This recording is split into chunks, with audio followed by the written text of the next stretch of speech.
365 సార్లు బైబిల్లో భయపడకు భయపడకు భయపడకు భయపడకు అని చెప్పబడిందండి. ప్రతిరోజు ఉదయం లేచినట్టునే ఏదో ఒక భయం మనల్ని పట్టి పీడిస్తా ఉంది. ఏదో ఒక భయం, ఈరోజేమవుద్దు ఇదేమవుద్దు ఇదేమవుద్దు. ఆ భయమే మన రోగాలకు కారణం అండి. భయమే. ఆదాము భయపడి చుట్టుచాటు దాక్కున్నాడు. అప్పటి నుంచి వచ్చింది ఈ తంట మానవ జాతికి. దేవుడు నాకు తోడై ఉన్నప్పుడు సింహాలు ఎదురైనా నేను భయపడను. సింహాల గుహలో దానియేలు భయపడలేదు.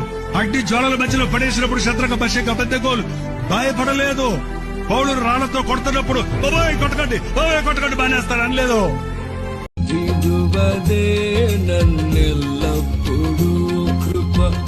విజయ పదమున నడిపించనే కృప, విడువదే నన్నెల్లప్పుడు కృప.